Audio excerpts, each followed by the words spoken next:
Welcome to the ResearchWorks podcast, broadcasting live from the Oceania Academy of Cerebral Palsy and Other Childhood Onset Disabilities Conference 2026 in the beautiful city of Hobart, Australia. Join Dr. Dana Poole and the ResearchWorks team as we bring you an exclusive series of interviews with visionary keynote speakers and leading presenters, captured right here amid the groundbreaking discussions and innovations shaping the future of disability research and care. Welcome back, everyone. We're here at Oceania 2026 in Hobart, Tasmania. Hope you've been enjoying all of the episodes so far, making your way through. And, you know, one of the things we'd love to be able to do with this conference series is to speak to some of the keynote speakers. And we have a keynote speaker on the pod right now, all the way from Luxembourg. I would love to introduce you all now to John Coughlan. And I was just saying to you, John, first of all, welcome. Thank you. And how do I say your surname? And did I get it right? And probably not, right? I would pronounce it Coughlan, but apparently it's an Irish name. There are different pronunciations depending on which region you're from in Ireland. So it has this reputation of being the name that nobody knows how to pronounce. So everything goes. So you just pick the way that it should be for you and your family, and that's just the way that it will be. More or less, yes. Lovely, lovely. Well, thank you so much for, one, making your way over to Tasmania. It wasn't an easy process for you, but you made it. Yeah, glad to be here. Yeah, it was really good to have you here. And it's a long way to come, actually, isn't it? It's like, and especially Hobart, we're right down the bottom and to the side. And your keynote presentation was also at the opener, which is always such a privilege to listen to what happens in an opener because it really sets the temperature. It sets the gauge for what we want for a conference. And I just would love for you to tell everyone a little bit more about yourself and your background and how you found yourself to be here at this conference. Yeah. So, in terms of background, the key point is that I'm a parent of a 19-year-old with cerebral palsy. That's my only qualification, as I put it. But it's one that I've been, I suppose, studying for the last nearly 20 years. Yeah. So there is something to it. I became involved in the international work because I'm from a rather international background. We're an international family. Mm-hmm. You mentioned that we live in Luxembourg, but I'm of Irish origin, born in the UK. My wife's Portuguese. So when my son was born, it was something natural for us to kind of reach out in an international way to CP associations in our home countries, and the international network was really, really helpful for that. So I think maybe I've become more involved in the international work earlier than it would be normal to do by sheer coincidence. Mm-hmm. But that's now become my main purpose in life. So there we go. That is absolutely brilliant. And I mean, a few questions there that I have. What made you choose to settle in Luxembourg, given all the different places you're from, where you've got family ties to? And what got you started into all the international work in the first place? So maybe let's start with Luxembourg. So we ended up in Luxembourg through my wife. She works for the European Investment Bank, which is based there.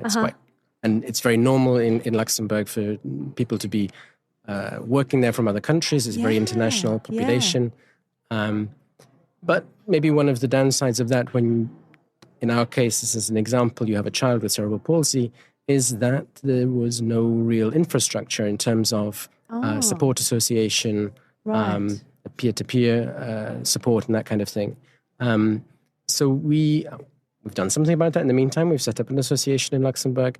But initially what we did was then to start looking across the borders to see what we could find. And I came across a conference that was being held in Sweden on the topic of parents and professionals in partnership, which is a topic that I'm still talking about today. Yeah. And so I went along, and that was my first introduction to the international scene, and made some contacts there that have stayed with me ever since, and introduced us then to some great professionals in our home countries who could help us in a way that we couldn't get help in Luxembourg, because what you have when you have a small country like that, it may be very well resourced, and it is, but you don't have enough experience. You don't see enough cases to develop expertise. Yes. And often one of the key lessons then I've learned is that in lower income settings around the world, you often have far greater expertise than you have in some of the richest countries in the world. Yeah. And we have to recognize the value of both. Yeah.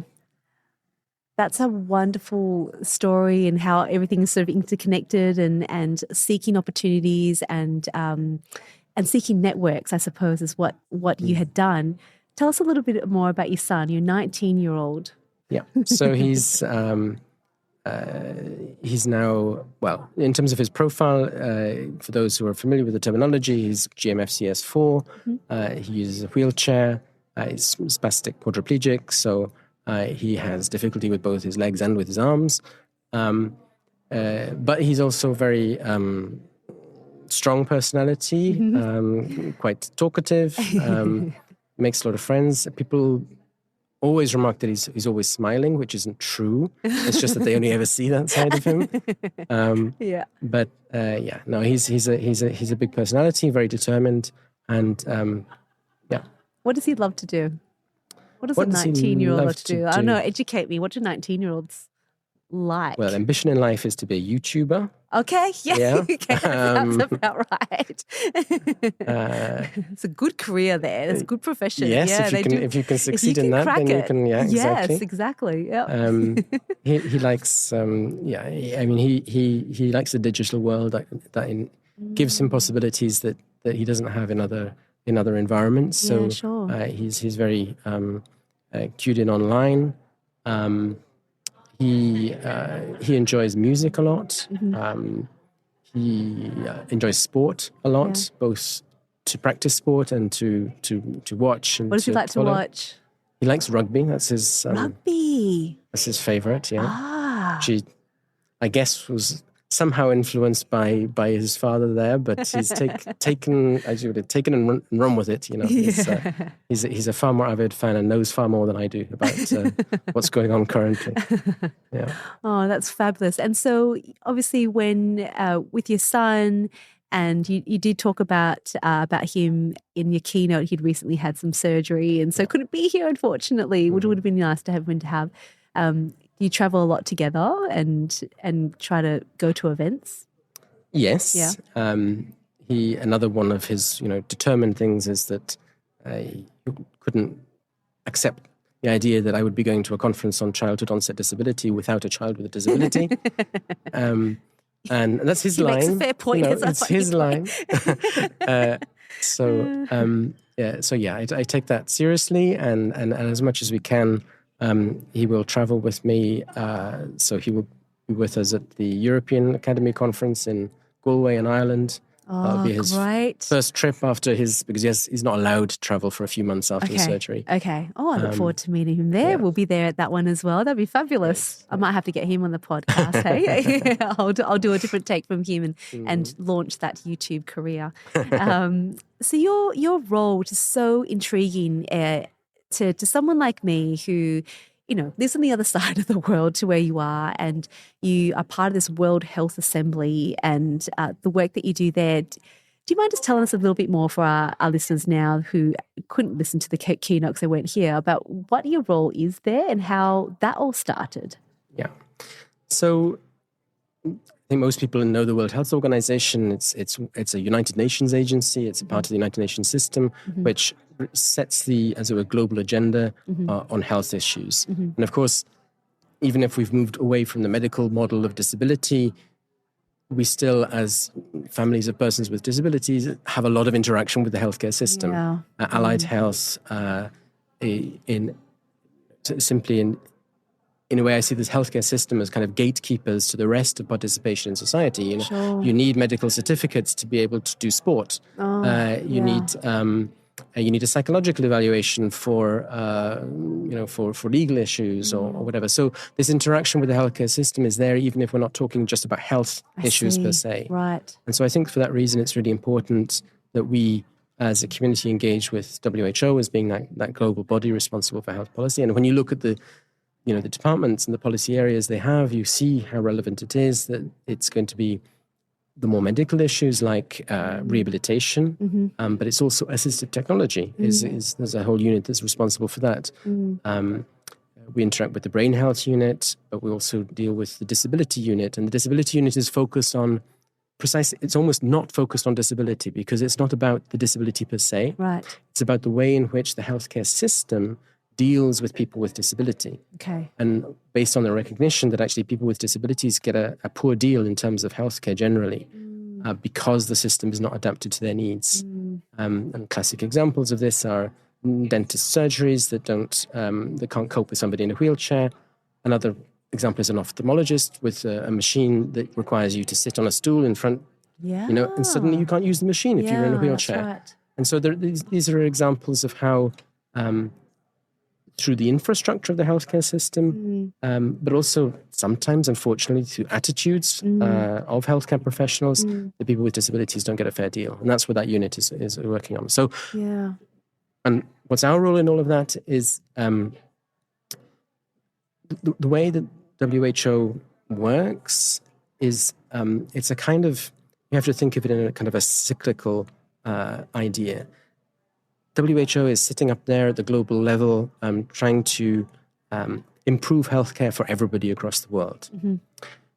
But for that to happen, they need governments to implement the frameworks and the policies and the strategies that they develop at the global level. Yes. And governments are only going to do that if there's somebody demanding that they do that at the grassroots level. Right. And there's that recognition at the global level that you're only really going to get things to change if somebody at grassroots level is campaigning for it, is advocating for it. Oh, wow. Okay. And so it's this approach. So yeah, and it's this kind of, it's coming in from, it needs to be coming from two directions. Yeah. And because that's recognized at the global level, they see our organizations, our member organizations, as key allies in actually getting things done. I see. Because otherwise it's just going to be a piece of paper at international level which will be very well formulated but will have no impact in the end. Right. I haven't thought of that before. Now that you've said that, that's absolutely true. There's the conventions for people, what's it called? The International Rights for People with Disability. If that is, even though that is being done at a global level, for that to actually be implemented at a grassroots level, we need to make sure there is that groundswell there for that to be implemented by governments. Yeah. That piece needs to be done too. They both need to happen. And what we shouldn't underestimate is actually how powerful these global instruments can be. If you read it's called the UN Convention on the Rights of Persons with Disabilities, which was adopted 20 years ago this year. It sounds right bang up to date, and it sounds ambitious today, in terms of encapsulating as rights of what people with disabilities are so used to not enjoying, the freedoms and the access and all of those aspects of participation in life that are so important. So it's a wonderful vision for the future, a vision that's already been around waiting to be implemented for 20 years already. But we can use that as a tool because that's a legal instrument. Right. That's international law. Okay. And all of the governments who have signed up to that are obligated to implement it. Now, well, that's powerful. It's powerful. The problem is that there's no real sanction if they don't implement it. The worst that they get is a rap on the knuckles when the UN committees reports on implementation and says they're not doing a very good job. I see. But some governments take that seriously. They take their international obligations seriously because it plays both ways. If you respect law, then you get respected in return. Right. So we need to look at that as a tool for advocacy where we can say, we can look at the way that the convention is being implemented in our country and criticize it. We can go to the UN committee with a submission. We did this last year for the European Union when it was being reviewed in terms of its implementation. And if they come out in their conclusions and back us up and say that the government is not doing what it's supposed to be doing, then that's a much more powerful tool than any kind of pleading that we do on our own right. We've got an important ally there for us. I've never thought of it that way before. That's so significant. So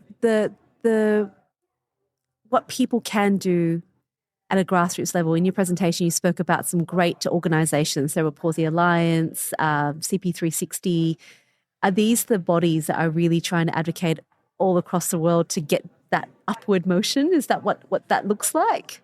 There's certainly a part of it, but they're not the only part. And I think, with all respect to them, it's important to emphasize the difference. So CP Lions is a really powerful organization in terms of its investment in research, in terms of the development of services and the innovations that it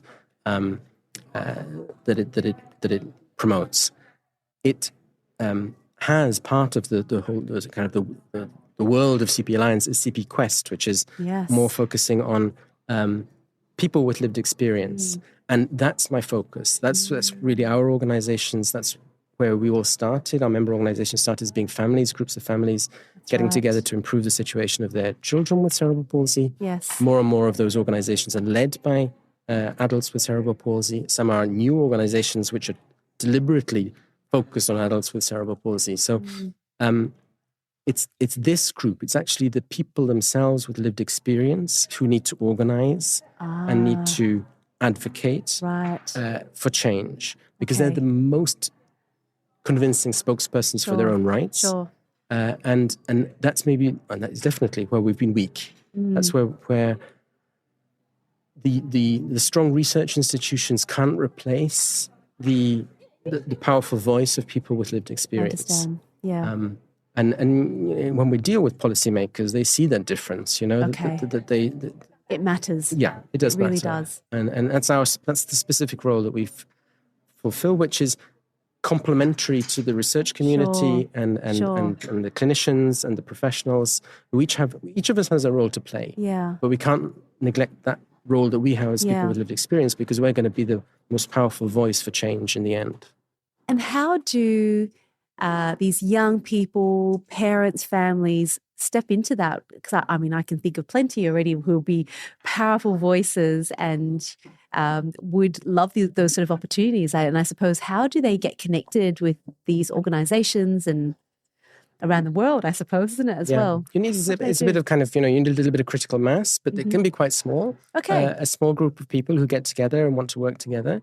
Form an association, I would always recommend, as long as it's safe to do so. And there are countries in this world, unfortunately, where if you try to become more formally organized, you start running into problems with your government and so forth. But if you can create that hard core, which then starts attracting others to it. Because if you've got a hard core, then people can see what you're doing, you get visibility, and that can help with funding, because you're more likely to get funding for an established legal entity rather than as just a group of people who are doing their own thing. Be organised in that way, yes. Organisation is really important. Yeah.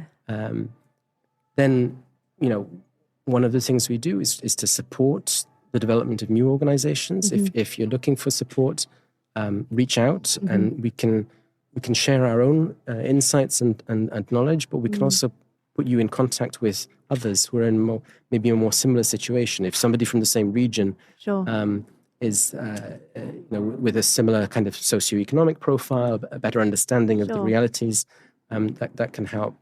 And we're doing this right now with organizations in different parts of the world, in Madagascar, in Hungary, in Estonia, and so forth. So that nurturing is part of what we're there to do. I see.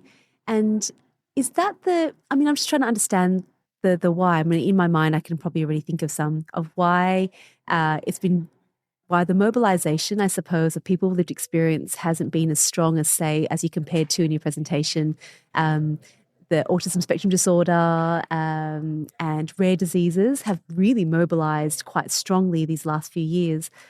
What have they done, and what's the big difference, I suppose, in what they've done compared to the efforts that we're trying to do here as well? It's a very interesting question. I can't give an explanation for why it hasn't happened.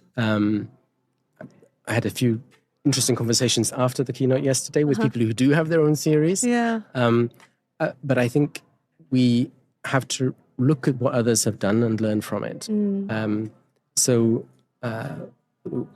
What autism and what rare diseases as two communities have managed to do is to coalesce around a clear strategy to advocate. But it's a long-term task, When we look at what the rare diseases community has achieved, that started 20 years ago, in terms of setting it as a public health priority. Right. And then what has that led to? That's led to frameworks. That's led to reporting mechanisms. That's led to funding. They now enjoy at European level, for example, they enjoy dedicated funding.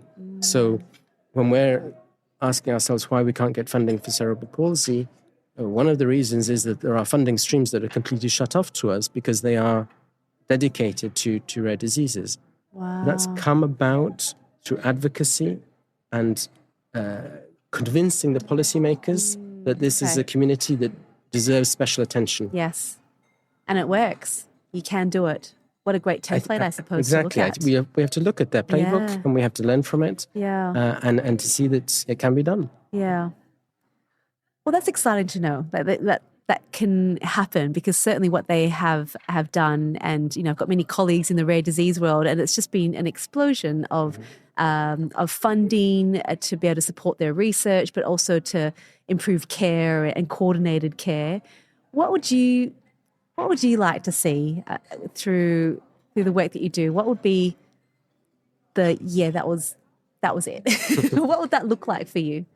Well, we're focused on the moment at trying to get some big, as it were, high-level frameworks in place. So if we look at, again, the playbooks of autism and others, already 12 years ago, the autism community managed to obtain a resolution of the World Health Assembly, which is the decision-making body, the highest decision-making body of the World Health Organization, on the need for a strategy on autism. So that created a framework for there then to be an action plan, for there to be accountability. Yes. So WHO and the member states have to report back every so often on what they're doing to address the needs of the autism community. Okay. And just that need to report, that creates a sense of momentum and change. So our ambition is to achieve the same for cerebral palsy. Okay. We're a couple of years off, I think. It's a bad time to be trying to obtain new resolutions of the World Health Assembly because of the big funding cuts that have happened with the US withdrawal. But there's also a certain amount of support from it. You can see that within the Secretariat, the people who work in this field can see the value of it. And we're talking to a number of governments around the world who are convinced that this is a significant part of the disability community whose needs are not being addressed by current instruments, and therefore, that it's worthy of support. But, these sorts of decisions are taken by consensus. So, you have to build up a real groundswell of support before you can get that adopted. And at a time when funding is so short, there's a reluctance in certain parts to be adopting new resolutions. So we might have to wait a couple of years before everything settles down and it's the right time to push yeah, forward. That's right. Yeah. Timing is everything, isn't it? Yeah. Thank you so much for giving us a better idea, and certainly for myself, just that global perspective. I think it can be so easy for us to think about the work that we do and think about, we go this way a lot, and it's a podcast, so we're going outwards a lot, but to actually think about the different levels that play on a global scale that actually would benefit the entire community is not something I think we think of naturally or quickly, and that's my honest truth. And, but this has really encouraged me to think about that and to talk to the families, people with lived experience, the young people that we are with who also want to see change. There's actually avenues that they can have their voice be heard. And it's so encouraging to hear that what is possible that can be achieved together. And I would add to that, we have this habit of thinking that it's so remote, it's so far away from our daily reality. But the people who make global policy, they're people like you and me. Yeah. And that's a really good point. Yeah, they're not this foreign, If people like you and me don't go and talk to them, then they don't know we exist. That's right. That's right. They're just people. Exactly. and that's why actually, it's not rocket science. It's taking that first step, hey? And it's being present. It's being there, and it's talking to people. It's explaining your position. It's getting, a pushback at the beginning because they're going to say, oh, well, we don't want to take a condition-specific approach. We want to be more general. But then you keep going and you say, well, no, I'm here to explain the needs of the cerebral palsy community. And there are specific needs, which if you try to generalize that too much, then you waters it down. You miss the specificity. And then gradually they start to see, okay, yes, you've got a case. Okay. And then they they go from being receptive to being supportive. All right. And then from, Then hopefully invested. Yeah. But it literally takes years That's of work. the path, yeah. And it's those partnerships and relationships right through that. Yes, Thank it always you. comes down to relationships. It does, doesn't it? It really does. And that's a long game, and it's hopefully worthwhile, and that's what we've tried to do. Yeah. Thank you. That was really enlightening, super educational. I feel much more informed. So thank you for taking the time to come to Australia. Really appreciate it. Really appreciate the conversation. I look forward to seeing you in Ireland, and do talk to David for me, and let him know that I'll interview him, and let's talk about that YouTube career. That'll be really, really wonderful. To follow up with that will be fantastic. So safe flight home. Thank you. And to all of our listeners, hope that was as informative for you as it was for me. That was really enlightening. So thank you so much for tuning in, and we'll talk to you all again really soon. There's so many more episodes to come. Bye. Thank you.